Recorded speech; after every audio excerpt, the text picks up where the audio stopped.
За сайн бацхан уу та бүхэн бүгдд нь өнөөдрийн мэндийг хүргэе. Ингээд философи подкастын дараагийн дугаар бүрэхэд та бүхэнд хүрэхэд бэлэн боллоо. За ингээд өнөөдрийн дугаар надтай хамт ярилцахаар манад зочин хүрэлцэн ирсэн байна. За сайн байна уу та? Сайн байна. Орой мэнд хүргэе. За өнөөдөр бүгдээрээ манай зочноор ирсэн сэтгэл судлаач зочин хамгийн сүүлд хэвлэн гаргасан сэтгэл судлалын статистик арга зүй хэмээх бүтээлийн талаар өнөөдөр ярилцах болно. За хамгийн түрүүнд өөрийнхөө шинэ номыг ухтаж аваад нийтлж гаргасан танд баяр хүргэе. За баярлалаа. Анх удаага ном бичиж байгаа болохоор маш их айд юм байна. За та өөрийгөө товч танилцуулаач. Ер нь яг сэтгэл судлалаар хаан сурсан бэ? Тэгээд одоо яг ажлын туршлагын та яг ямар чиглэл рүү байгаа вэ? Би Монгол Улсын их сургуулийг сэтгэл судлалын бакалавраар төгсөөд Тайваны Азийн их сургуульд мастер хамгаалсан. Мастер маань бол Master of Science буюу сэтгэл судлалын судалгаа руугаа чиглэсэн учраас одоо түүнийг дагаад судалгаа хийгээд судлаач хийгээд явж байгаа. Си сургалт Монгол гэх төрлийн бас байгууллагт судалгааны багтны судлаач хийдэг. Вау. Окей. Яг сэтгэл судлалын өмнө онлайн талаар бид нар янз бүрийн олон подкастууд хийжсэн. За өнөөдөр яг илүүтэй судалгааны арга зүй, тэр дотроо статистик судалгааны арга зүйн талаар нэлээд гоё сайхан ухаж ярих гэж бодож байна. За миний хувьд ч гэсэн яг өөрийнхөө хувьд хэрэглэгчийн зан төлөвийн судалгаа, одоо qualitative болон quantitative analysis гэж хэлдэг те тоон болон чанарын судалгааны аргын талаар мэддэг зүйлсээ хойлоод тантай чат хатгаараа ярилцах гэж хичээх болно. За ер нь ямар нэг шинжлэх ухаан өөрийг нэг юм судлах зүйлтэй байж ич өөрөө оршин тогтнодог тийм ээ. Тэгэхээр яг сэтгэл судлалын судлах зүйл нь өөрөө яг юуг судалдаг юм болоо. Одоо жишээ нь тоон судалгаа гэж тэгж ин те чанарын судалгаач гэж байж байна. Тэгэхээр яг энэ судалгааны зүйл нь юу байдаг бол одоо физик дээр бол матери ч юм уу те тухайн бүрийнхаа салбарууд судлаад явдаг шүү дээ. Тэгэхээр энэ талаар та хоёулаа яриагаа эхлүүл. За тийм. Сэтгэл судлалын судлагдхууныг тайлбарлахад хажууд нь авч явдаг нэг жишээ нь биолог ангаах юу судалдаг вэ гэдгийг тайлбарлахад илүү ойлгомжтой болчдөг юм шиг санагддаг. Биолог ангаахын хувьд болохоор биомаркер буюу ямарваа нэг өвчний жишээ нь үүсвэр байх юм бол тэр үүсвэрийн баттай их сурвалжийг нь хайж олдог тийм. Тэгээд тэр их сурвалжийг нь хайж олсон дээрээ үндэслээд эмчилгээ санал болгоод тэр эмчилгээ хэрэгжиж гэнэ үгүй юу гэж цаашаа явдаг. Тэр биомаркер судлаад байгаа биомаркер нь болохоор сэтгэл судлалын хувьд сэтгэл зүйн үзэгдэл гэж орж ирдэг. Гэхдээ биомаркертай харьцуулахад сэтгэл зүйн үзэгдэл гарт баригдаж нүдэнд харагдахгүй микроскопоор хичнээн тавиад юу ч тавьсан харагдахгүй ийм зүйл байгаа. Тийм учраас биомаркераас ялгаатай. Үүнийг нь болохоор бид нар гарт баригдахгүй нүдэнд үзэгдэхгүй боловч тоон болгоод судалж байгаа учраас үүнийг конструкт гэж нэрлэдэг. Тэгэхээр хүмүүсийн мэддэг түгээмэл нэршлүүд болох одоо оюун ухааны чадамж, сэтгэл хөдлөлийн чадамж, сэтгэл хөдлөлч гэсэндээ өөрөө бүгд конструкт. Хүн болгоны дотор ижилхэн байгаа гэж бид нэр судалгаа болон эмпирик онлайн болон эмпирик үндэслэгээтэй таамаглаж байгаа боловч хизээч хинч үнэхээр сэтгэл хөдлөлч нь ийм зүйл байдгийн А дээр нэмдэг нь Б тэнцүү сэтгэл хөдлөл юм а гэж одоо батны гаргаж ирэх одоо боломжгүй байгаа тэр зүйлийг л судалж байгаа гэсэн. Тийм байна. Тэгэхээр биолог дээр бол ингээд биомаркер гэдэг ч юм уу бит зүйл байгаа бол сэтгэл судлалын шинжилгээ ухаанд тодорхой нэг судалгааны дата, тоон өгдлүүдийг нийлүүлсэн тэр бүрдлийг ойлгох гэдэг тийм судалгааны арга зүй гэж судлагдах зүйл гэж тийм ээ. Тэгэнгүүт одоо жишээ нь би юу гэдгийг за нэг монголчуудын за өсвөр насны эрэгтэй хүүхдүүдийн төлөвчдийн судалгаа ч юм уу тийм хийлээ гэхэд тэдгээрээс бүрдэж байгаа нэг тоон олонлог өөрөө судалгааны зүйл нь болно гэсэн үг нь шүү дээ. Тийм учраас статистик ерөөс сэтгэл судлалаас хизээч салж чадахгүй зүйл болж байгаа юм. Тийм байна. Одоо олон нийт гэдэг юу гэдэг нь те одоо нэг тухайн сэтгэл зүйч хин нэгэн одоо тухайн хүнийг зорж ирж байгаа хүнтэй уулзаад ярилцж байгаа яг тэр мөчөөр нь төсөөлдөг бол одоо илүү судалгааны түвшинд болоод ирэнгүүт илүү статистик суурьтай математикийн аргачлалуудыг ашиглаж явдаг гэсэн үг шүү дээ. Яг тийм. Ойлголоо. Яг сонирхолтой санагдаж байна. Тэгэхээр та яг жоохон сонир асуулт хийж магадгүй. Одоо миний хувьд бол юу гэдгийг өөрийнхөө ажил мэргэжилтээр тоон судалгаа, чанарын судалгааг аль аль нь ашигладаг. Гэхдээ тооноос илүү чанарын судалгааг илүү нэг ашигладаг гэх юм уу?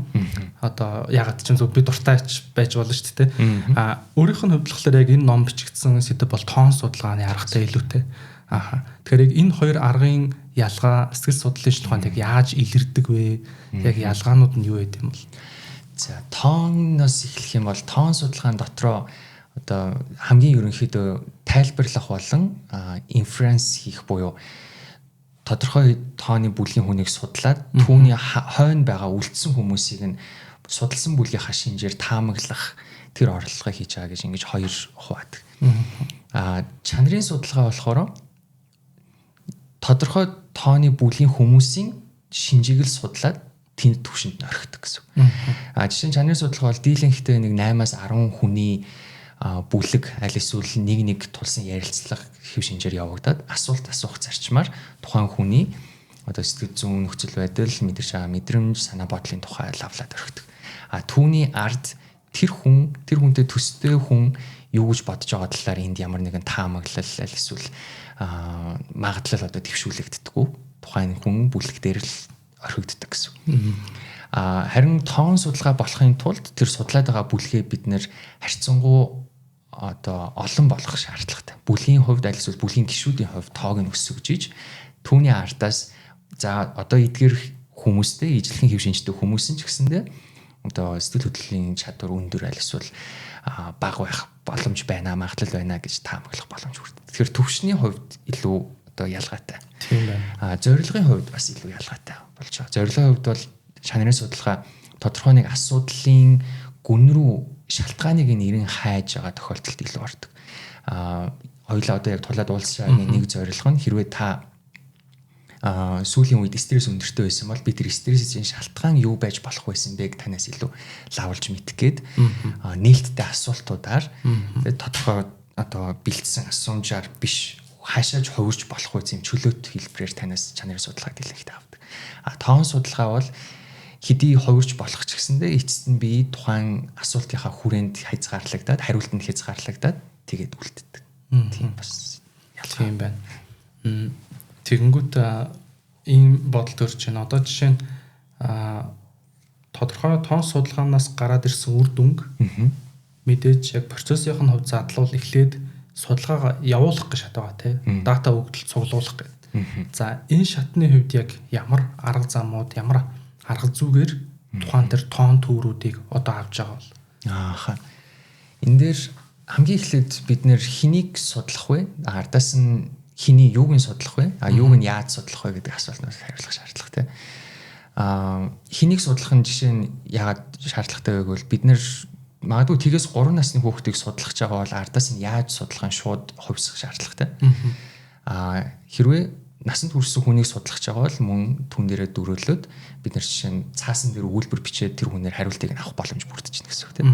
Хүүхдүүдээс няраа хүүхдүүдээс бол бид нар тэгш боломжгүй учраас судлаач өөрөө ажиглах жишээ нь одоо шаардлага үүснэ. За тэгээ хэнийг сонгосны дараа юуг нь судлах вэ буюу доторх өмнө хэлсэн конструкцуудаас бид нар яг тэр хүний сэтгэл зүйн шинжээс юуг нь судлах юм бэ гэдэгтээ хариулна. Тэр судлагдхуунаас мөн шалтгаалan ардаас нь яаж судлах уу гэдэг маань мөн хувирч болно. Яагаад тэгэхээр биднэрт яг одоо олон нийтэд түгээмэл хэрэглэгдэж хөвшээгүй судалгааны асуумжууд байж магадгүй. Асуулга нь бэлэн биш гэсэн үг тийм. Тэгэхээр өмнө хэзээ хинэгэн судалж байгаагүй тэр зүйлийг гаргаж ирээд судлая гэх юм бол тэр асуултыг зохиохоос жишээ нь яаж судлах маань эхэлнэ. Тэгэхдээ асуулт зохиож асуулгаар авах юм уу? Зам үйлийг нь байгаль дээр ажиглах юм уу? Аль эсвэл лабораторид тэр хүмүүсийг авчирж агаад туршилтанд оруулах юм уу? Аль эсвэл амтан дээр туршилтыг хийх юм уу гэх мэтчлэн. За тэгээд хамгийн одоо түгээмэл ашиглагддаг нь бол асуумжийн хэлбэр.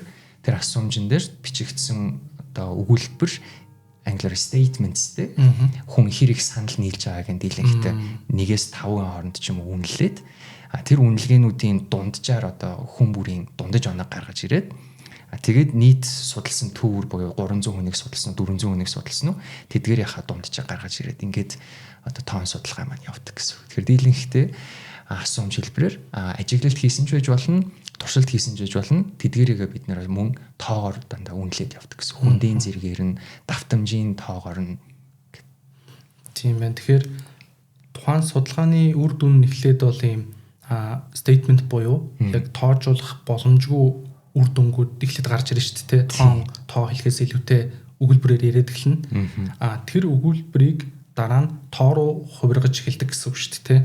Одоо жишээ нь юу гэдгийг хариулт нь сайнаас муу хүртэл те сайн дунд муу гэдэг гурван сонголттой байлаа гэхэд тухайн хүн хариултын шинж нь муу руугаа явж ивэл мууг нь хасах нэг гэж үзээд ч юм уу тоожуулаад явдаг гэсэн үг шүү дээ санаа нь. Окей. За надаас ингэ санагдаад дээ. Одоо ингээд тоон судалгаагаар тухайн сэтгэл зүйн хэв шинжтэй бүлгийг судлаад нэг үр дүн гаргаад ирлээ те. Ямарсан дата цуглуулсан. За одоо ингээд цуглуулсан өгөгдөл дээрээ анализ хийх шат гэж байгаа ах те. Энэ анализ хийх шат яг яаж явагддаг вэ? Тэгээд одоо тухайн судалгаан дээр анализ хийж байгаа хүнээсээ хамаарат өөр тайлбарууд гарах магадлал байдгүй. Одоо жишээ нь харахад бол ингээд адилхан тон үр дүнгууд шүү дээ. Гэхдээ тэрийг интерпрет хийхэд буюу тайлбарлах тэр аргууд яаж явдаг бол тэрэн дээр эхлээд яаж анализ хийдэг вэ гэвэл бид нэр цэвэр математикийг ашиглаж байгаа. Статистикийн шинжилгээ ухааныг ашиглаж байгаа. Тоонуудын хооронд нь нэмж хасж үржиж хувааж үр дүнгууд гаргаж ирдэг. Тэр үр дүн гарч ирлээ гэхэд биднэрт хамгийн түрүүнд юу хэрэгтэй болдог вэ гэхээр биднэрт тэг таамаглалыг няцаах уу түүнийг дэмжих үү гэдэг хамгийн гол нэг шалгуур байгаа. Тэр шалгуур маань судалгааны зорилготой уялддаг. Тэр таамаглал маань жишээ нь би өнөөдөр хүний усны хэрэглээг судалж үзэх гээд. За усны хэрэглээг нь болохоор эрэгтэй хүмүүс эмэгтэйчүүдийнхаас их одоо ус хэрэглэдэг байна гэдэг нэг таамаг төвшүүлж. За үүний болохоор тэг таамаглал нь үргэлж няцаах шинжтэй байдаг учраас би эрэгтэйчүүд эмэгтэйчүүдээс бага ус хэрэглэдэг гэдэг тэг таамаглалыг төвшүүлнэ. Одоо хүмүүсээс эрэгтэй эмэгтэй хүмүүсээс би усны хэрэглээнийх нь өдөрт хэдэн литрийг нуудыг асуугаад дундажлаад харьцуулалт хийхдээ эрэгтэйчүүд үнэхээр эмэгтэйчүүдээс бага байсан уу гэдэг дээр нэг юм хязгаар хэрэгтэй болно шүү дээ. Би эмэгтэйчүүдээс 1 грамаар бага байхад нь бага хэрэглэж гин гэж үзэх юм уу? 5 грамм байвал бага гэж үзэх юм уу? Аль эсвэл бүр 5 литр байж бага гэж үзэх юм уу? Тэгэхээр энэ хооронд тэр заагийг тодорхойлдог утгыг нь болохоор P value гэдэг утгаар тодорхойлдог. Тэгэхээр P value гэдэг дийлэгтэй нийгмийн салбар статистик судалдаг хүмүүс мэдж байгаа. P value гэдэг бол ямар нэг үр дүн гарч ирсэн нь магадлалаар гарч ирэх одоо тохиолдлын тоог нь харуулдаг гэсэн. P value хамгийн түгээмэл ашиглагддаг нь тэг 100-ны 5 гэдэг утга гарч ирдэг. Нөгөө тоон нэмэлт тасалтай хийгээ явж идэлтэй. Тэгэхээр тэр үр дүн тэг 100-ны 5-аас бага байх юм бол утга нь юу вэ гэвэл одоо энэ судалгааг өөр бүлэг дээр хаа нэг орчныг нь өөрчлөөд судлахад ижил үр дүн гарах магадлал 100-д 5-аас бага байх шүү гэдэг хэлж өгдөг гэсэн.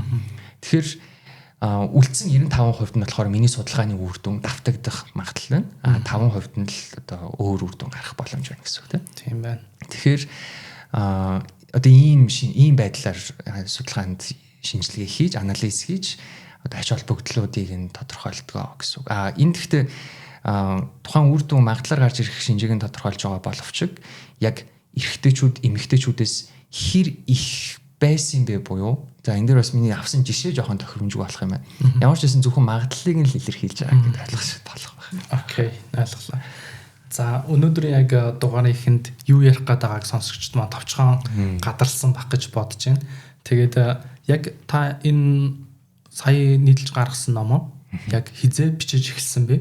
Яагаад ийм ном ер нь монгол хэл дээр хэрэгтэй гэж бодоод бичиж эхлэх болсон бэ? Яг саяны асуултад өмнөх асуултан дээр хариулъя гэж бодож байгаа дөрвсөн нэг зүйлээс юм. Судлаач нар статистикийн одоо томьёонуудыг ашиглагдж байгаа, төмөл хэрэглэгдэж байгаа анализын тэр аргуудыг шинжилгээ ухааны салбартаа тогтцсон хүн болгон мэддэг. Үүнээс өөр боломж байхгүй гэж хүлээж авах хандлага харагддаг. Ялангуяа дөнгөж бакалавра төгсөөд гарч ирж байгаа шинэ төгсөгчнэрийн хувьд бол үүнийг одоо хууль мэт цээжилсэн. За түүнээс одоо өөр эсрэгцэг санаануудтай бага танилцсан тийм байдаг. Яг энэ сул талыг энэ орон зайг нөхөх зорилготой ном бичигдсэн гэсэн үг. Шинжилгээ бүр туйлын үнэн биш. Үүний эсрэг санаанууд байдаг. Тэр эсрэг санаануудыг одоо яагаад илүү түгээмэл хэрэглэх ёстой, яагаад нөгөөдхөөс нь илүү үзэх ёстой гэдэг тэр шаардлагуудыг энэ номон дээр илүү тусгаж өгөхийг зорьсон. Тэрнээс монгол хэл дээр зохиогдсон статистикийн номнууд SPS програмыг хэрхэн ашиглах вэ гэх мэтчлэн ном зохиолууд бол өмнө хэвлэгдсэн байгаа. Гэхдээ тэдгээр нь хэд хэдэн сул талтай. Миний харснаар тэр сул талуудаа одоо нөхөж орлуулах гэж. Тэгээ дээрэс нь номон дээр авч байгаа жишээг сэтгэл судлалын дийлэнхтэй одоо би өөрийнхөө хийсэн судалгаанууд дээр ажиллаж байсан судалгаануудынхаа датануудыг жишээ болгож түүний шинжилгээнүүдийг ашиглаж явсан учраас оюутнууд өөрсдийн судалгаан дээр буулгаад ашиглахад илүү бас ойрхон ойлгомжтой байх юм болов гэж ингэж бичсэн юм ба. Тийм байна. Би яг тэр нэг SPS гэх програмын тухай зөндөө сонсч ирсэн л та. Гэтэ би хэрэглэж үзэж байгаагүй. Ягаад өмнөхөө ингээл одоо IT-ийн салбарт ч юм уу те Power BI ч юм уу ингээд янз бүрийн аналитикийн төлөөр одоо Excel дээр байгаа датаг ч юм уу CSV үргэлжлэлтэй датан дээр анализ хийгээл ингээд болоод идэг. Тэнгүүт яг нэг энэ SPS гэдэг програмын ер нь ингээ статистик нэмийн шинжилгээ ухааны салбарыг их ашигладаг харагддаг те. Яг мэдгүй үүднээс сууж байгаа шүү. Тэг ягаад энэ програм ер нь ягаад ийм амар түгээмэл байт юм бол SPS програм болохоор одоо хэрэглэхэд хамгийн хялбар тэгээ дээрээс нь ард нь компани IBM учраас илүү академи салбартай түгээмэл хэрэглээд орсон болов уу гэж таамагласан. Гэхдээ би сайн нарийн мэдэхгүй. Уг нь бол дүүцхээр илүү нарийн шинжилгээ хийх чадaltaй өөр олон програмууд байдаг. Гэтэл SPS-ийг л одоо оюутнуудад дийлэнхтэй заадаг. Тэгэхээр одоо ашиглаад хялбар байдлаас нь л болт юм болов. Тийм байна. Сонирхолтой. Түрүүний яриаруугаа хоёлаа эргээгээд ороод одоо ингээд тухайн нэг чанарын судалгаа бишээ тоон судалгаанаас анализ хийгээд түрүүний нэг юм паттернууд гэдэг юм те зүү тогтлуудыг олоод харчлаа шүү дээ.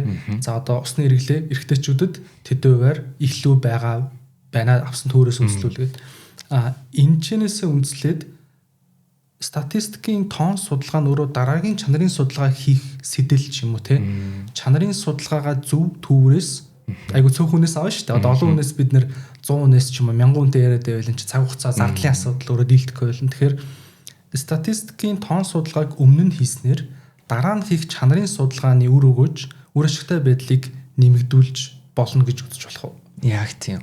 Бид нэр хамгийн эхлээд энэ техник технологи одоогийн энэ хүний хөгжил нийгэм байхгүй байсан үед бүх зүйл асуулт байхгүй тийм. Хүн гэвэнд ингээд өөр гараг дээр зүчиг аваачаа тавьчих юм бол миний эргэн тойрон бүгд асуулт би юу ч мэдэхгүй. Тэгэхээр тэр мэдхгүй байгаа зүйлээ илүү ухаж ойлгохын тулд хамгийн түрүүнд хийдэг одоо таны мэд хүн үйл бол өгөгдөл цуглуулах юм тэндээс. Би хөлөө гişиг ингээд баруун хөлөө тавиад газар дээр тавих юм бол шороо босч байна. Энэ босолт гэдэг нь хэр одоо хүчтэй босоод хэр удаан бууж байгаагаас нь би магадгүй таталцал одоо дэлхийдээ харьцуулах юм бол их юм шиг байна, бага юм шиг байна гэх мэтчлэн таамгууд үүсээд байгаа тийм. Тэгэхээр тэр хамгийн анхны өгөгдөл цуглуулж байгаа шат бол тоон судалгаа. Түүнээс цаашаага үнэхээр тэр таталцал бага байна уу үгүй байна уу гэдгийг би наривчлан судалж орох гэж байгаа бол би цаашаага одоо чанарын судалгаар орох боломжтой тийм. Хүний жишээн дээр ярих юм бол харь гарийнхан дээр очиод харь гарийнхан дэлхийн хүмүүсээс илүү одоо илдэг үгүй юу гэдгийг нь би очиод хүмүүстэй гар бариад олон хүн аль олон хүнтэй очиж гар барьж мэдлээд надад ямар хариу үйлзүүлж байгаа өгөгдөл цуглууллаа. Одоо үнэхээр энэ илдэг үгүй юу гэдгээ нарийн үзээд аль эсвэл илдэг нь юунаас болж байгаа юм. Шалтгаан нь юу юм? Илдэг байгаа нь өөр бусад ямар нэг зүйлтэй холбоотой байж болох уу? Магадгүй одоо уур амьсгал, хоол ундтай ч юм уу тийм. Тэр мэтчлийн зүйлийг нь дэлгэрүүлж судлах гэх юм бол одоо чанар руу орно. Гэхдээ шалтгааныг нь илүү таньж мэдье гэж чанарын судалгаа хэрэгжилж байгаа боловч харь гарийнхан надаа бид нар үхрийн мах иддэггүй болохоор сайхан сэтгэлтэй штэ гэж хэлэхээр би тэрийг нь үхрийн махтай холбоотой байна гэж бол хизээч бодох боломжгүй. Тэр цэвэр жинхэнэ учир шалтгаан тоонч тэр чанарынч дээр альж судалгаанаас гарч ирэхгүй зөвхөн одоо лабораторийн түвшинд хийгдэж байгаа туршилт судалгаа гэдэг өөр судалгааны дизайн загвараас гарч ирдэг. Тэгэхээр бас яг дунд нь оршдог чанарын судалгаа. Тийм байна. Би өмнө зүгээр нэг ингэж боддог байсан. Юу гэхээр тоон судалгаа бол одоо хэн хизээ хэдийг за яажиг арай биш. Энэ асуултууд бол хариулж чадна. Чанарын судалгаа бол яагаад яажиг хариулж чадна гэж боддог. Энтэй та хэр санал нэг байна. Чанарын судалгаа тодорхой төвшөнд яажийг хариулж чадна. Хэрвээ тухайн яаж нь одоо конструкц шинжээс арай илүү биетэй харагдах шинжтэй байх юм бол жишээ нь би яг одоо таны яагаад энэ усыг барьсан бэ гэдгийг танаас асуугаад та би уух гэсэн ингэж хариулах юм бол таны яагаад би чанараар гаргаж ирэх боломжтой байхгүй тийм ээ. Гэхдээ одоо таны ус ууж байгаа чинь магадгүй өчигдөр орой баг унтаад аль эсвэл өнөөдөр хэрэг шингэн одоо уусантай чинь холбоотой байсан үгүй юу гэдгийг танаас асуугаад та тэрийг хэллээ гэхэд би үнэхээр тийм байсан уу гэдгийг бол мэдчих чадахгүй шүү дээ. Та үнэхээр өчигдөр баг унтсан эсвэл та үнэхээр баг унтахаараа дараа өдөр нь их шингэн зүйл уудаг уу? Ер нь унтах шингэн зүйлтэй ихэр холбоотой юм гэх мэтчлэн өөр нэмэлт зөндөө асуултууд гарч байна. Тийм байна. Тэгэхээр ингээд хоёр талаасаа нийлж иж тухайн одоо инсайт буюу мэдээлэл тухайн одоо мэдээллийг үүсгэж өгöd нь шүү дээ. Би нэг сонирхолтой жишээ яг энэтэй холбоотой дурдмаар санагдлаа. Яасан бэ гэхээр одоо байгаа нөө CV-ийн гар утасны аппликейшн байдаг шүү дээ.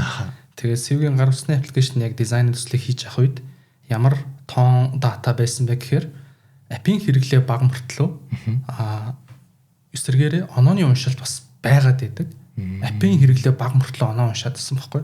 Тоон одоо үр дүн. Тэгээд энэ яагаад ингэж байгаа юм болоо гэдгийг мэдэхгүй. Тэгээд нэг 6-7 салбар дээр хаа яг ингээд очоод чанарын судалгаа хийгээд кассан дээр яг апи ашиглаж байгаа ч юм уу эсвэл худалдаа авч байгаа хүмүүсээс асуугаад үтсэн чинь ямар сонирхолтой зан төлөв гэх юм ажиглагдсан гэхээр энэ бол одоо ил харагдж байгаа зүйл учраас би нээлттэй ярьж байгаа. Хүмүүс ялангуяа эрэгтэйчүүд тэр тусмаа 30-аас дээшсэн эрэгтэйчүүд гар утаснасаа ийм зураг гаргаж ирж уншуулаадсэн. Одоо оноогоо уншуулах та гэсэн. Тэгээд яагаад юм бэ гэж асуусан чинь ерөөдөө эхнэр нь скриншот хийгээд нөө уншуулдаг QR-аа хүүхэд нөхөртөө өгч тийм ээ. Тэгээ нэг аппликейшнтай. Тэгээд нэг хүүхэд нөхөр нь тэрийг нь яваа уншуулад байдаг. Тэр чинь ингээд апийн хэрэглээ бага мөртлөө оноо цуглаад байдаг. Зөвхөн асуултанд тайлагдчихсан байхгүй. Тэгэхээр энэ яг сайн түрүүний ярьсан тоон судалгаанаас үндэслээд чанарын судалгаа араас нь өгсруулаа хийчихэнгүүт яагаад гэдэгт нь хариулж арсан болоо гэдэг нэг жишээ бодогдлоо. Тийм байна. Санийх үнэхээр гоё жишээ шүү. Одоо яг энэ ном дээр бичих үед танд хамгийн том тулгарч исэн одоо бэрхшээлүүд нь юу байв? Уудсан ч юм уу те? Эсвүүд нэг аль хэсэг дээр илүү уудсан бол.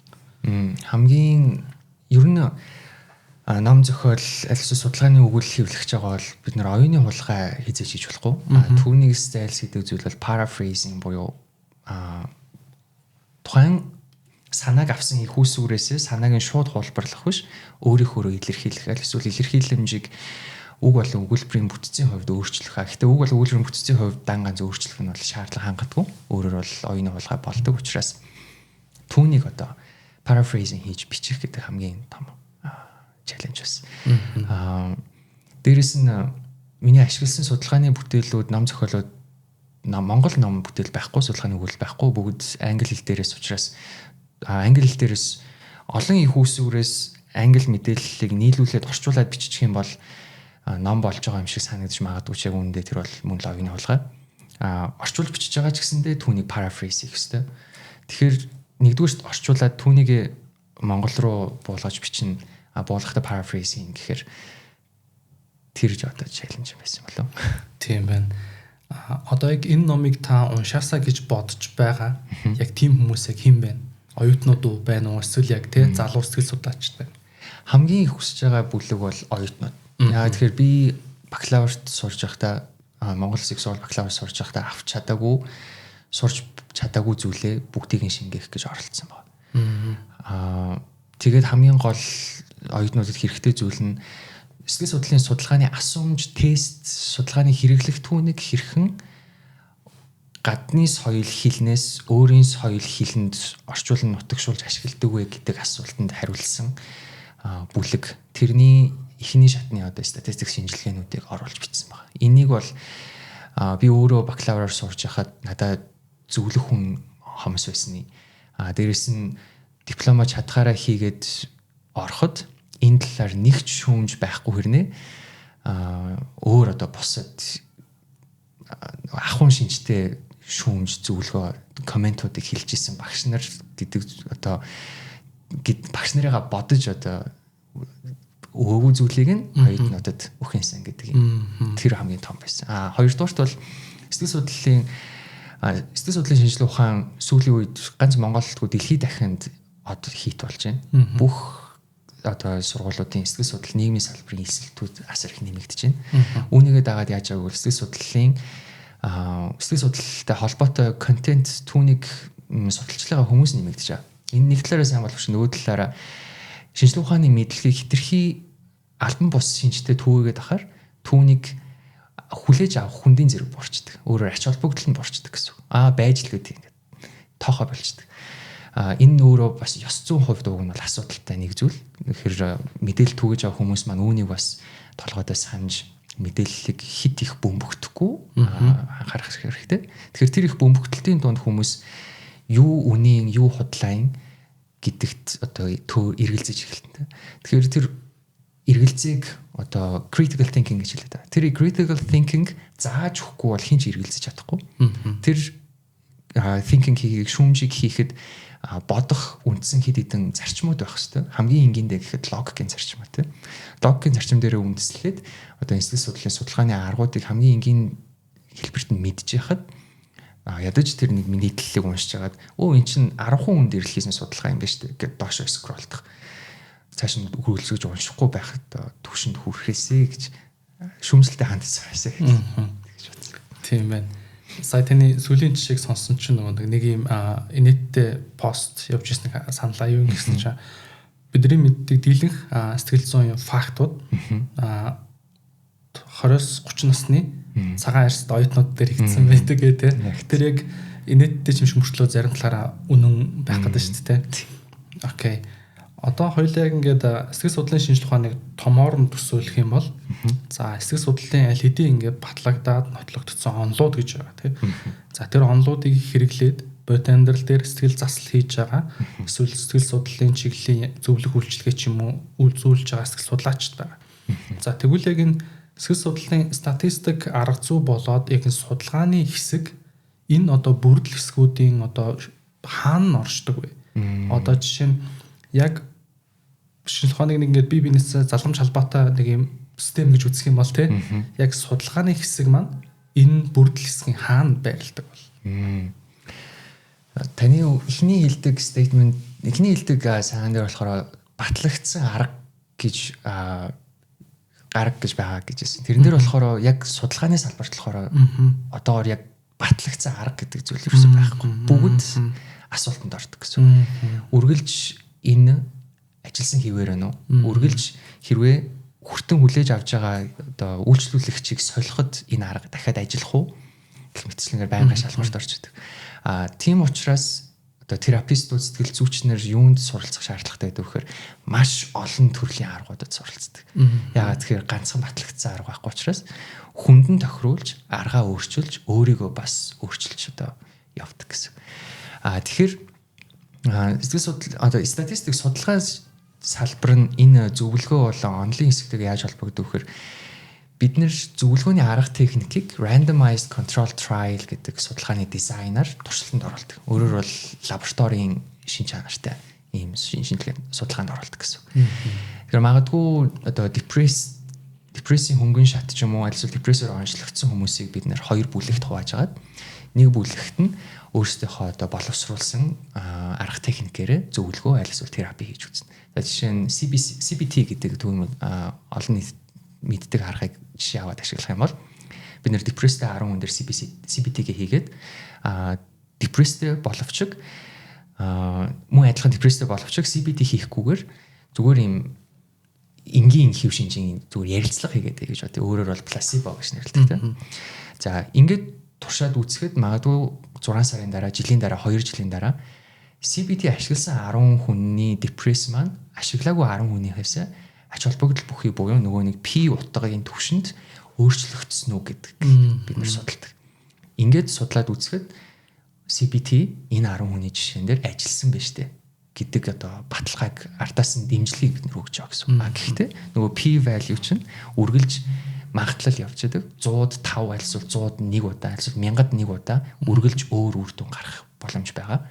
Тэгэхээр магадгүй нөгөө 1001 дэх хүн маань CBT-гийн үйлчлэгээ авлаа гэхэд дээрдэхгүй байх боломж нь эрсдэл нь байгаа л гэсэн үргэлж тэр байдаг.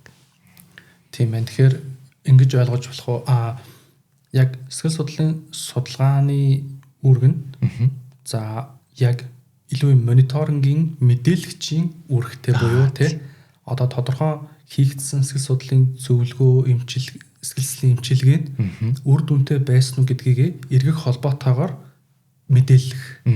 За эсвэргээр одоо яг нийгэмд болоод байгаа үзэгдэл судалгааны сэтэл нь бол юу ч хийж болох байх. Нэг хүн тийм ээ одоо олон улсын байгууллага захиалгасан ч болно те тодорхой нэг бүлэг өссөн ч болно эсвэл сайн дурын ч хийж болно те судалгааны сэтэл нь бол ямар ч хийж болно. Гол нь тодорхой бодит байдлын талаарх аль болох үнэн бодиттой мэдээллийг эргээд мониторинг хийх боломжоор нь хангах гэж өөрөөр ойлгож болох уу? Тийм, таны бацсан гой бацчихлаа. Окей. Тэгээд эргэх холбоо нь бол нөгөө терапи хийж байгаа зөвлөгөө өгж байгаа хүмүүс маань ер нь сүүлийн үед одоо ямар арга техник шинээр гараад ирв.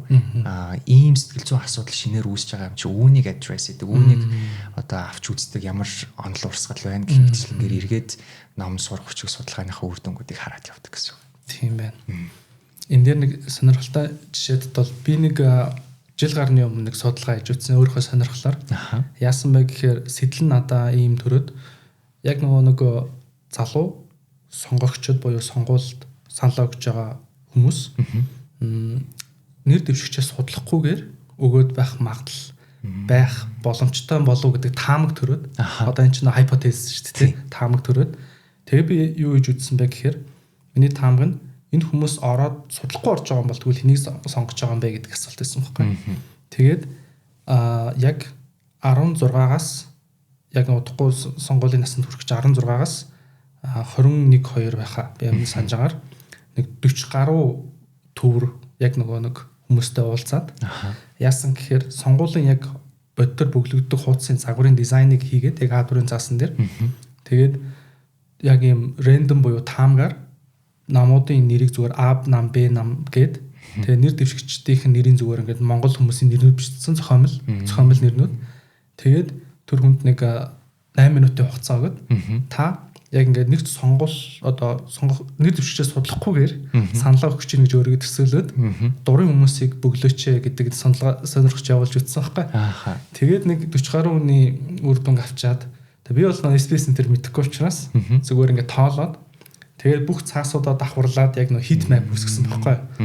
Тэгсэн чи яг ингээд зүүн дээд буулан дээр хит map үүсээд гэдэг нь нөгөө нэг нэр дэвшигчээс судлаагүй хүмүүс таамгаараа хамгийн ихний хүмүүсийг сонгох магадaltaй гэдэг би зөвөр нэг товч цухуулах харсан. Тэгээ энэ судалгаа ер нь цаашаа бас ахиулаад яваад байвал зүгээр юм байна да гэж бас бодож ирсэн. Тэгэхээр яг энэ жижигэн ч гэсэн тоон судалгаанаар гэж тооцож болох байх. Тийм. Яг саяных бол тоон судалгааны сонгодог жишээ. Одоо яг судалгааны дотор жоохон гүнзгий орох юм бол таны судалгааны дизайнтай төстэй нэг холбоотой байж болох нэг зүйл нь сонголтуудыг өгөхөд хамгийн ихний сонголтыг хинээр тавих уу, юуг тавих уу гэдэг хүртэл өөрөө цаана үндэслэгээтэй шалтгаантай явдаг. Жишээ нөгөө асуумж стрессийн жишээ нь асуумж бүгэлж байгаад 10 өгүүлбэртэй 10 өгүүлбэр болгоныг хойно 1-5 үнэлдэг байлаа гэж бодъё л тэ. Өнгөрсөн 7 хоногт доорх зүйл танд хэрэг тохиолдсон бэ гэдэг. 1-р оноо нь болохоор огт үгүй, хамгийн дээдлийн 5-р оноо нь болохоор өдөр бүр. Тэгвэл яагаад 6 байж болоогүй 7 байж болоогүй гэж. Яагаад 8 байж болоогүй тэ. Альсвал яагаад тийм үгүй ч юм уу сонголт байж болоогүй. Гэх мэтчлэн ингээд нэг хийж байгаа жижигхэн өөрчлөлт болгон цаана үндэслэгээ шалтгаантай байдаг. Тийм байна. Надад яг нэг түрүүн хоёлоо өмнө ярьжсэн чанарын судалгааны асуулт юм шиг мөртлөө үр дүнгээ тоороо авдаг жишээ одоо нөгөө MBTI-ийн тест яг тэгээд байх шиг харагддаг. Хариултууд нөгөө нэг юм рейнж тэ тэгээд тим үгүйг сонгохгүй яг хэр их тим бэ хэр их үгүй вэ эсвэл голдоо нейтрал гэж сонгоод байдаг. Тэгэхээр энэ MBTI-ийн онлайн дээр байгаа загварууд бол яг цаана нэг юм томьёороо хүмүүсийн хариулсан хариултуудыг тооцоолж оруулаад байна гэсэн үг шүү дээ бас. Тийм. Асуулт нь MBTI магадгүй За 100 асуулттай гэж бод. 100 асуултын хойно түүнийг бүлэглээд 10 хэв шинжил байж байгаа гэсэн. MBTI-ийн хэв шинж ч 4 16 хэв шинж тийм 16 хэв шинж байна. 16-г 100 гэхээр нэг хэв шинжийг доор хаяж нэг 7-8 асуулт асуугаад байгаа гэсэн. Тэгэхээр тэр 7-8 асуулт бол хоорондоо ижлэхэн төстэй цаад судалж гаргаж ирэх гэдэг конструкт нь бол ганцхан байна. Тэгээд саяны 7-8 асуултан дээр та хэр ихээс хэр бага гэдэг автоматтай өөр хариулт өгсөн байгаа шүү дээ. Уг нь одоо таамаглал хүлээлт ёсоор бол та тэр 8 хэв шинжээр хоорондоо хит хэлбисэн биш ойролцоо утга өгөх хэрэгтэй. Ягаад тэгэхээр цаад нэг асуугаад байгаа зүйл нь ижлэх учраас. Тэгэхээр түүний давтамжин дээрээс 16 хэв шинжээ гаргаж ирээд хамгийн өндөр одоо оноог өгсөн хэв шинж аль нь вэ? Хамгийн бага өгсөн аль нь вэ гэдэг дарааллаар танд санал болгодог гэсэн. Хамгийн их давталттай байсан, хамгийн өндөр давталттай байсан хэв шинж таны давамгаалах хэв шинж гэдэг. Тийм байна. Одоо надад нэг ийм асуулт төрж байна. Юу юм бэ гэхээр за би тухайн ингээд тоон төөрөө аваад үр дүн гарах нь нэг өөр асуудал. Гэхдээ тэрний өмнө би нэг юм сонсч ирсэн юм. Одоо жишээ нь MBTI-ийн тестийг хүн бүглэхдээ яг нөө өөрийнхөө бодит байдлаар гэхээсээ илүүтэй нөө өөрийнхөө хүсэмжит биегээрээ бүгэлдэг ч юм уу те би юм байхыг хүсдгээрээ бүгэлдэг ч юм. За эсвэл би бүр нэг юм нэттэй жишээ байгаа байхгүй. Яасан гэхээр би нэг гар утасны аппликейшнийг хүнээр туршуулж үзэх гээд тэгээд өмнөх өдөр нөө цагаад хувлсан чинь маргааш уулзахдаа тэр надад явуулсан гэхээр нэг маргааш ийм судалгаанд орно гэд шинжэнгөө бэлтлээ гэдэг гэж байгаа байхгүй. Ингээд янз бүрийн аппликейшн татаад тэгээд тэгэхээр нэг одоо тодорхой хэмжээний bias гэх юм уу те тоо бол ямарсан гараад ирнэ. Гэхдээ тэр өөрөө хэр biasтай бүрдэж байгаа вэ? Тэг яаж тухайн тоон үр дүнг аль болох bias багтай байлгах юу н ямар аргууд байдаг бол танд жишээнүүд юу байна? Яг тийм. Саяны таны асуудал бол цуглуулж байгаа өгөгдлийг хэрхэн үнэнд хамгийн ойрхон байлгах вэ гэдэг асуудал тийм. Энэ дээр болохоор жишээ саяны MBTI-ийн жишээн дээр 100 асуулт маань 16 хэв шинжийг судалж байгаа. Гэхдээ нэг хэв шинжийг судалж байгаа 10 асуултыг бид нэр шууд дарааллаар нь 10-10-аар нь ухсраа тавьчих юм бол та эхний асуултыг хариулаад, хоёр дахь хариулаад, гурав дахь хариулаад, дөрөв дахь дээр байж байгаа эднэрс нэг л ижлэхэн юм асуугаад байна гэдэг автоматжилт үүснэ тийм. Тэгэхээр энэ жишээ энэ нэг автоматжилт маань одоо хүн дотроо нухацтайгаар өөрийгөө бодохгүйгээр 3 дахь дээр 4-г хариулсан юм чинь 5 дахь дээр нь 4-г хариулжээ. Яагаад тэр нь хоёр чи ижлэхэн юм байна шүү дээ явчихна гэсэн. Үүнийг жишээ нь бууруулахын тулд асуултуудыг хольдог. Хэв шинжийг асууж байгаа асуултуудыг шафл хийдэг. Тэгэхээр 1-р хэв шинжийн 1-р асуулт, 2-р хэв шинжийн 1-р асуулт гэх мэтчлэн байран асуулт жишээ болно. 2-дуурт бол саяны үүсдэг алдаг хамгийн ерөнхийд нь шалны болон таазны эффект гэж нэрч байгаа. 100 асуулт гэдэг бол өөрөө амар их асуулт. Хүн бөглөж явах хэвчээ ядарна. Ядархаар хүний шүүмжил сэтгэлгээ буурна. Залхуурал үүснэ. Тийм учраас бас автоматжилт үүсдэг. Тэгэхээр гарч ирж байгаа үр дүн үнэнд хэр ойрхон байсан бэ гэдэг асуудал үүснэ. Альсвал хитрхи богинохон буюу өөрөөр бол ганц юм уу хоёрхан асуулттай байх юм бол тухайн асуултууд цаад конструкцаа бүрэн хэмжих боломжгүй гэж үздэг зарим судлаач нар. Гэхдээ зарим судлаач нар болохоор өөр аргументууд төвшүүлээд нэг судалгатгуунтай байж болно. Нэг асуулттай байж болно. Жишээ нь хүний аз жаргалын түвшинг хэмжээ гэх юм бол хүнээс та яг одоо хэр аз жаргалтай байна гэж асуугаад 1-ээс 10-ын хооронд шкал дээрээс тоо сонгох юм бол тэр хүний аз жаргал биш өөр бид нар юуг нь судалсан юм бэ гэж асууж байна. Тэгэхээр одоо үнэхээр тийм юм шиг. Гэхдээ аз жаргал гэдгийг бид нар аз жаргал гэж асуухад бидний судалгаанд оролцсон 500 хүн 500-гуулаа ижлэхэн зүйл бодож хариулах уу гэдэг маань өөрөө бас нөгөөдлийн асуудал тийм. Тэгэхээр хүн болгоны хувьд аз жаргал гэдэг чинь өөр байд юм байна гэдэг талыг бид нэр баримталж байгаа бол аз жаргал гэдгийг бүрдүүлэгч хүчин зүйлсийг нь бид нэр гаргаж ирээд тэр хүчин зүйлсийг нь асуултаараа хэмжих хэрэгтэй. Тийм учраас асуултын тоо нэмэгдчихдэг. Нөгөө би хүний 16 хэв шинж 10 асуулт чинь ерөөдөө бол саяны үндэслэгийн дээрээс болоод 10 хэдэн асуулттай болоод нийтдээ 100 гаруй асуулттай болчихдог гэсэн. Тийм байна. Тэгэхээр илүү нөгөө нэг хүн болгон өөрийнхөө субъективээр ойлгоод хариулчих магадaltaй асуултыг илүү объектив элементүүдээр ч юм уу төлөөлүүлээд асууна гэсэн үг шүү дээ. Асуулгаа боловсруулах шатндаа гэсэн. Түүнийг бид нэр судалгаанд бол operational definition буюу одоо constructs гэдэг нэг зүйл байгаа тийм стресс ч юм уу, депресс ч юм уу. Тэгвэл депрессийг яаж хэмжих юм бэ гэдэг тэр тодорхойлолтоо гаргаж ирэх тэр гэдэг. Сая нөгөө шалны эффект гэдэг нь болохоор ядрал үүсээд таазны эффект гэдэг нь болохоор одоо амархан юм биш. Оюухан нэг тест бүглүүлж байгаа бол жишээ нь тест авч байгаа бол дийлэнхтэй юм тоо бодож аль эсвэл блокор юм өрдөг юм дасгалууд байдаг. Тэднэр нь хитрхи амархан байх юм бол хүн шууд 180 190 гэдэг IQ-гуудаа гарч ирээд бодит байдлаас шал өөр зүйл болохоос эрсдэл байгаа гэсэн үг. Тэгэхээр тэр тест яг аль үед хитрхи амархан, аль үед хитрхи хэцүү байх юм гэдэг бас шийдэх хэрэгтэй байна. Тийм байна. Яг саяныхтай холбогдоо бас нэг асуулт төрж байна. Одоо 100-аас судалгаа авахаар боллоо тийм ээ. Тэгэнгүүт яг хүнийг ингээ гудамд яарад явж яхад ч юм уу нэг сайн дурын судлаач цагаар ажилд аваад тухайн хүнээр ингээ цаасаар бөглүүлэх нэг ондоо кейс болчихно тий. За тэг оронд нь юу гэдгийг нэг судалгаа бөглөх юм бол 1000 төгрөг ч юм уу гэж одоо аппликейшнуудаар ч юм уу нэг юм төлбөртэй судалгаа бөглөдөг кейс зөндөө гарчих шиг бол урамшууллагөө судалгаа бөглөөр чинь. За энэ арай нэг юм өөр кейс те. За бүр өөр нь юу гэдгийг өөрийнхөө ингээд таньдаг хүмүүсийнхаа дамжуулж олсон хүмүүсийнхаа донд хийх ч юм уу те. Одоо судалгаа аваад ингээд нэг таньдаг 50 найзаас авцсан ч юм уу те. Тэгэхээр энэ бас яг энэ түүрийг энэ сонгож байгаа. Тэгээ яг тэр өгдөл бүрдэх тэр шатан дээр ясаа бас яг юм өөр гажилтууд үүсгэх магадaltaй санагддаг. Энэ дээр та юу гэж яг тийм. Саяны годамжинд явж байгаад асуулга авч байгаа бол хэрвээ годамжинд явж байхдаа годамжаа үнэхээр одоо монголчуудыг ч юм уу судлах байгаа бүлгээ бүгдийг нь хамархуйц тийм явалтыг хийж чадах юм болов уу гэх асуудал байхгүй. Магадлалаараа тухайн бүлгийг төлөөлж чадах хүч төрөл бүрийн хэв шинжтэй хүмүүс түүнээс одоо сонгогдох боломжтой гэж үздэг.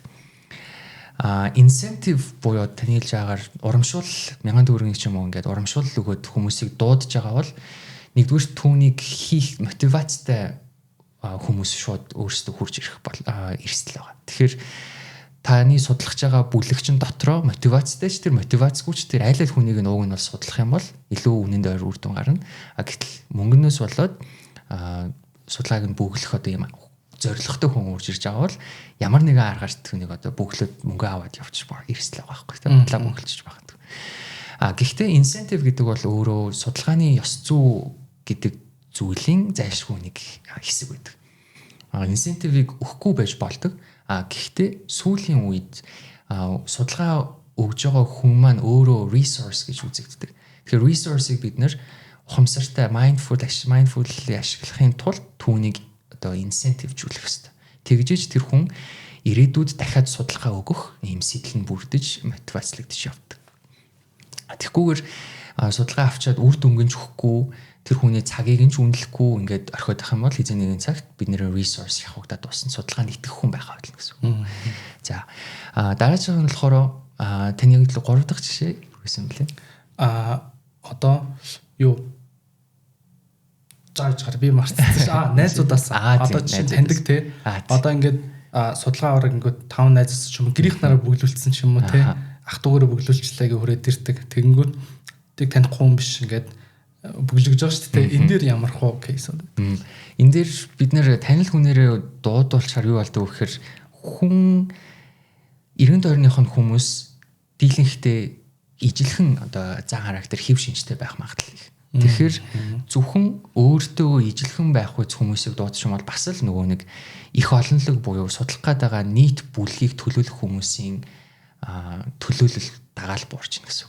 Тэгэхээр аль болох энэ сонголтыг төвөрлөлтийг бол үргэлж магадлалын мөр randomized байх хэрэгтэй. Үргэлж хин нэгэн дахин сонгогдох аль эсвэл дахин сонгогдохгүй байхдаа өөр хүмүүс хаа нэгтэйгээ сонгогдох үз тэр хэв шинжийг хадгалах юм бол одоо судлах гээд байгаа хэв шинжийг бүрдүүлэх тэр төвөр бүрднэ гэж үздэг. Тэгэхээр өөрөөр бол бас л сул талтай магадлал үргэлж ажиллах уу гэх юм бол магадлал чинь бид нэр уутан дотор 20 ширхэг одоо 20 ширхэг зоос байгаад хориулангийн суглаад дээш нь сөхөө тавьсан чинь хориула одоо сүлд буучих боломж байгаа шүү дээ магадлалаараа. Тэгэхээр түүнтэй ижилхэн эрсдлүүд бол байгаа. Гэхдээ бид нэр түүнийг одоо давах үз өөр арга зам одоогоор цогцогдох байхгүй. Тийм байна. Окей. Би нэг UX дизайныг сургалт орж исэн чинь манай сургалтанд нэг Мойсийн антропологийн ангийн оюутан орж суугаад тэгээ надад айгу сонирхолтой би яг тухайн үед ямар сэдв заажсан бэ гэхээр яг нэг чанарын судалгаа хэрэглэгчийн ярилцлагыг хэрхэн авах вэ тухай тодорхой нэг юм сургалт орж ирсэн.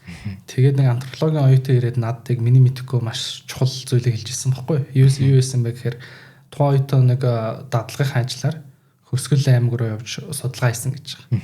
За ингээд судалгаа хийхэд нь эхний удаадаа явсан чинь одоо ингээд гадуурхаа өмсөж байгаа хувцс нь яг хотын нэг жоохон гялцал гэх юм цаашаа тий хувцастаа яваад тэгээд яг ингээд очиод хүмүүсээс ярьслага аваад тест бүглүүлээд явсан чинь хүмүүс ерөөхдөө нэг юм одоо хөндөй тухайн оюутныг юу хийгээд байгаа юм бол харилцагтаа нэг арай өөр өнгөйстэй. Тэгээд багш нь болохоор чи яг тэр хүмүүстэйгээ адилхан ч юм уу арай дөхүү содон харагдахгүй хувцс өмсгээд тэгээд нөх тод өнгийн хувцсуудаа болоод тэгээ нүрээ хитрхи бодохгүй ч юм уу те ингээд явсан чинь хүмүүс илүүтэй нэг ярих сэтэл нь өндөр байсан гэсэн энэс аягийг сонирхолтой санагдчихсан. Тий. Тэгээд яг энэс болоод би гадуур ингээд судалгаа энэ авах та одоо юу гэдгийг хитрхи юм албаны хувцс өмсгөө болоод те зүгээр яг л байдаг энгийн өмсөө давангууд хүмүүс арай нааштай. Тэгэхгүй ингээд нэг юм одоо костюм бичакта ч юм уу те лаг индүүдсэн захтаа самтстай очсон автобусын буудлын дээр те автобус лэж байгаа юм асуух хатгач хүмүүс ингээд жирэх ч юм уу энэ одоо яг гээд байна гэсэн версэртэй ханддаг юм шиг санагдсан. Яг тийм. Саяны таны хэлж байгааг бид нар ямар нэгэн яг л сэтгэл судлалын судалгаан дээр судалгааны асуумжийг стандартчлна гэж байдаг. Стандартчлна гэдэг нь нэгдүгээрт тухайн асуумжаар тодорхой бүлгээс судалгаа аваад түүний оноог нь стандартчилж болдог. Жишээ нь оюун ухааны тест бол одоо хамгийн сайн стандартлагдсан тест байдаг. Бид нэр оюун ухааны оног 100 бол дундаж 130-аас дээшээ бол одоо гоц ухаантай 70-аас доошоо бол оюун ухааны хөгжил сул гэж жишээ нь үздэг тийм. Тэгэхээр энэ оноог стандартчилж байгаа. Нөгөө талаас судалгаа авж байгаа хүн болон судалгаа өгж байгаа хүний судалгаа явагдаж байгаа орчныг стандартчилдаг. Судлаач ямар үг хэллэг ашиглаж тестийг танилцуулах вэ? Асуумжийг танилцуулах вэ? Судлаач тестийг танилцуулахдаа хоёр хүн маань судлаач хоёр маань суугаа байдалтай байх уу? Эсвэл хэвтэй байдалтай байх уу? Босоо байх уу? Хаашаа харж зогсох уу? Яаж харах уу? Гэх мэтчлэн бүх зүйлийг нь одоо стандартчилдаг. Тэгэхээр яагаад тэгж аавэ гэхээр мэдээж түүнээс өөрөөр хийчих юм бол хүсэж байгаа бодит үр дүнгээс хэл бичих эрсдэл байгаа гэсэн. Тийм байна. Яг сонирхолтой. Яг тэгжиж тухайн одоо үр дүнг те стандарт ч юм уу илүү бодит руу төгсөн гэж үзэхгүй бол яг нөгөө нэг хүмүүс асуугаал болоо ч юм уу те байвал арай өөрлөж гад шүү дээ. Окей, ялгалаа. Таны яг өөрийнхөө бодит ажиллаж исэн жишээнүүдээс энэ номд оруулсан гэж та түрүүнд дурдж байсан. Энэ чэнэс яг танд хамгийн сэтгэл ойр үлдсэн жишээг та дурдж болох уу? Миний мастрын судалгааны ажил юм болоо. Мастрын диплом ажил thesis юм маань үрдөө. Тэрэн дээр өмнө хэлжсэн судалгааны аргыг өөр соёл хэл дээр судалгааны асуумж өөр соёл хэл дээр зохиогдсон бол түүнийг одоо Монгол соёл руу хэл рүү буулгаж нэгдүгээр орчуулах гэдэг ажил. Хоёрдугаар тэр орчуулсан асуумж маань үнэхээр одоо судлах гээд байгаа зүйлээ судалж гинөө гэдгийг статистикийн хувьд батлах шаардлагатай. Оноо тоон үзүүлэлтүүдээр гаргаж ирэх хэрэгтэй. Тэгэхээр тэр ажлыг би анх удаа уг нь бакалавртаа хийх гэж оролдоод тэгээд мэдлэг болон чадвар дутуугаас болоод бүтлгүүтээд тэгээд түүнийг өөр асуумж дээр ингэж дахин хийсэн учраас тэр одоо хамгийн чухал байсан болов. Тэгээд дээрэс нь Монголд жоохон сөрөг зүйл ярих юм бол энэ албан ёсоор судалгааны асуумжийг нутагшуулсан судалгаагүй судалгааны бүтээлүүд маш их байна. Аргыг нь стандартчлаагүй судалгааныхаа асуумжийг албан ёсоор орчуулаагүй. Албан ёсоор орчуулна гэдэг нь юу хэлээд нөхөр зүгээр нөгөө номны орчуулга хийж байгаа юм шиг орчуулга явдаггүй. Яагаад тэгэхээр тухайн асуумж дотор өгүүлбэр дотор сэтгэл зүйн нэр томьёонууд түүнийг хэрхэн нюанстай соёлын ач холбогдлыг нь одоо монгол хүмүүст нийцэх үз орчуулах вэ гэдэг бол тусдаа том ажлууд учраас дор хаяж 4-5 хүний бүлэг эсвэл том комити ажиллаж хийж одоо орчуулдаг гас эхлээд ийм одоо байдаг. Тэгэхээр энэ нэгдүгürt нөөцн дийлэнх судлаач нарт байхгүй байна. Хомс байна. Хоёрдугаарт бас энэ ийм байдаг шүү гэдэг одоо мэдлэг нь бас хомс байж магадгүй. Жишээ нь би монгол хэл дээр судалгааны бүтээлүүдэл эсвэл ном зохиол уншиж байхдаа яг үүнийг одоо дурдсан зүйл уншиж байгаагүй байх жишээтэй. Тийм байна. Эннээс ухсруулаад нэг шүмжэлтэй хандмаар санагдсан зүйлээ би танд дурдмаар санагдлаа. Юу гэхээр яг сэтгэл судлалын гэхээс илүүтэй илүү хэрэглээний бизнесийн зарим нэг байгууллагууд жишээ нь одоо юу гэдгийг хүний карьерийг тодорхойлох ч юм уу те ямар мэрэгжил илүү тохирохгүй одоо чиглүүлж өгөх те эсвэл ийм коуч ч юм уу эсвэл тухайн ямар нэг ийм ялангуяа карьер мэргэжил сонголтын дээр илүү ажиглагдаж байна л та. Юу юм гэхээр шууд ингээд англи хэл дээр байгаа ч юм уу те их сурвалжуудыг бүтэн яг зүгээр Google Translate-ээр ч юм уу эсвэл шууд орчуулсан. Тэгээ тэрний үр дүнгээс 10 жилийн хүүхдүүдэд ч юм уу те бүглүүлээд чи ингээд те илүү одоо хүнтэй харилцах тохирох хүн байна ч юм уу. Эсвэл чи одоо илүү те компьютертай те төхөөрөмжтэй харьцуул тохирох хүн байна. Яг иймэрхүү кейсүүд их харагдах боллоо. Тэгээд энэ дээр та юу гэж боддог вэ? Одоо 10 жилийн сурагчид энэ дугаарыг сонсч ивэл яг ийм тестэнд тийм ээ яг аль хэсэгт нь итгэж болох юм? Эргэлзэх хэрэгтэй хэсэг нь яг юу вэ? Яг саяны таны хэлж байгаа шиг бүр одоо бүр гаж жишээ уурсгал нь бол нөгөө генетик тест гэж шүү дээ. Хорооныхээ шүлснээс ингэж юу гаргаж ирнэ гэдэг. Бид нэр сэтгэл судлалын шинжилгээ ухаан өөрөө дотроо хүний мэрэгжил сонирхол тэр авьяас чадвар гэдэг зүйлийг судалж чадаагүй байтал бүр мэдж чадаагүй байтал одоо гаргаж ирэх гэдэг. За тэгээд тэр гаргаж ирэх гэдэг асуудлууд гаргаж ирэх гэдэг зүйл маань өмнө хэлсэн бүх зүйлтэй очиж холбогдож байгаа. Үнэнд хэр төгөх юм бэ гэж. Тэгэхээр нөгөө нэг албан ёсны одоо албан ёсны жишээ зүгээр энгийн гайдлайн ч юм олон улсын International Test Commission гэж байдаг. Энэ олон улсын тестний зохион байгуулалт болон нутагшуултыг хийх юм гарын авлага гаргадаг байгууллага гэдэг байхгүй.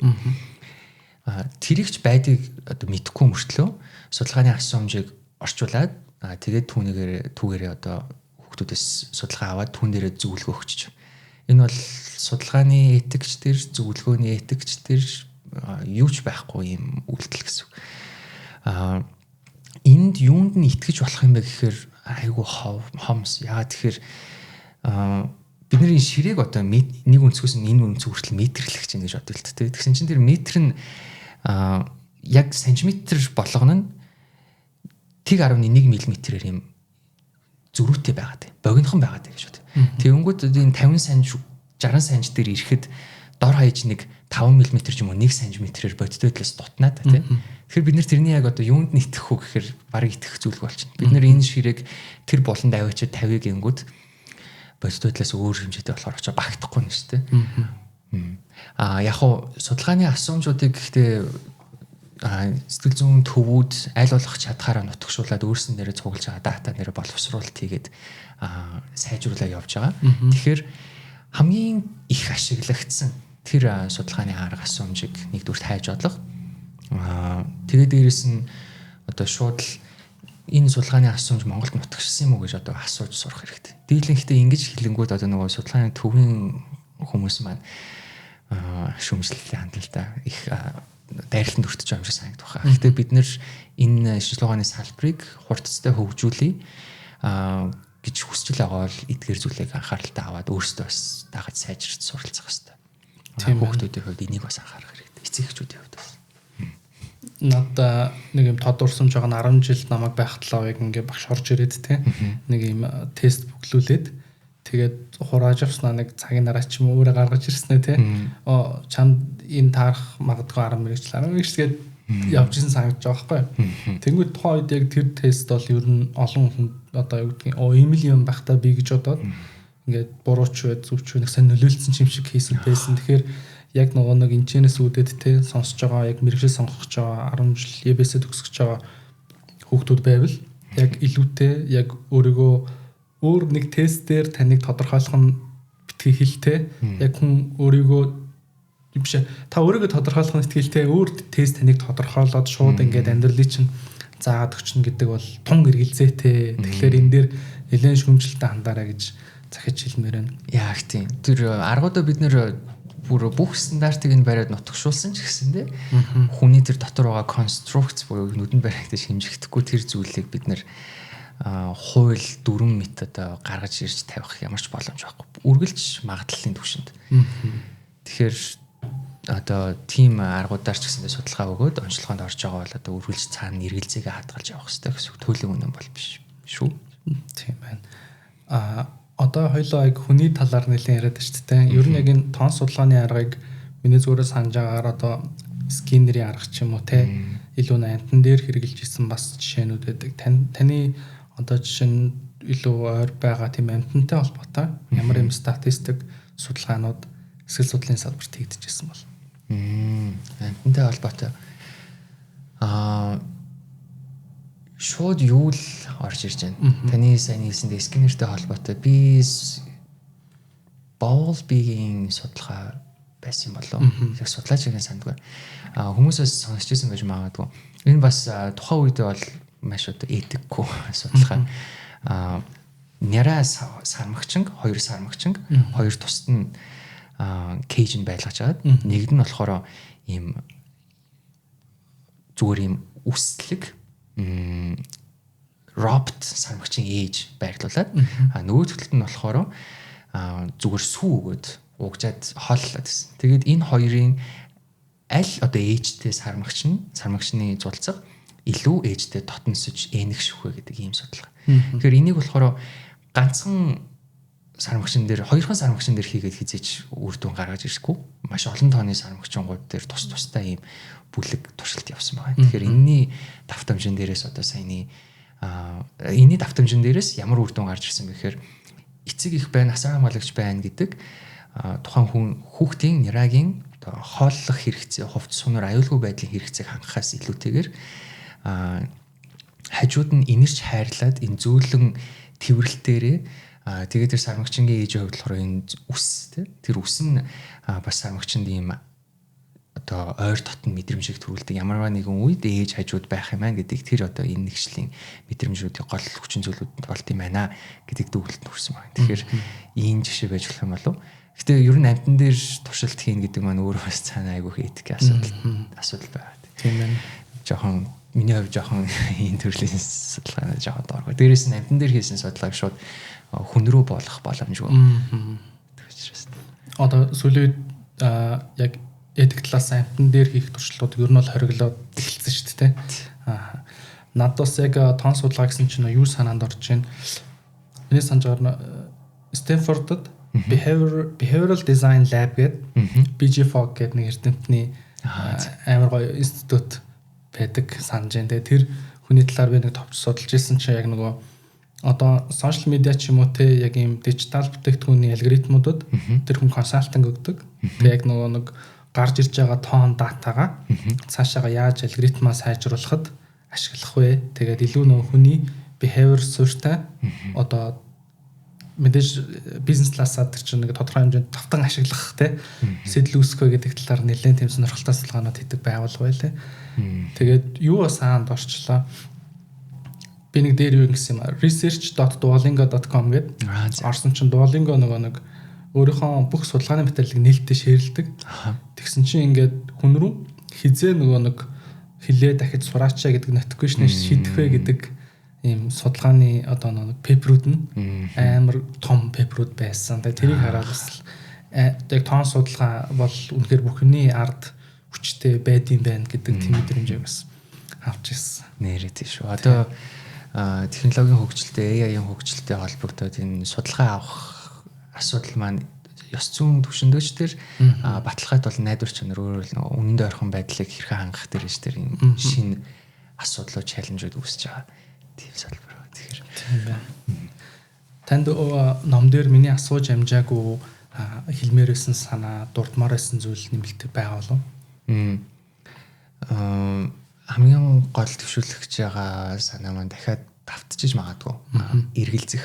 Дандаа ялангуяа одоо ийм ялангуяа ч байх. Одоо ерөнхийдөө бол дэлхий өөрөө нэг цэгт үүсээд одоо үргэлж хөгжиж байгаа тийм.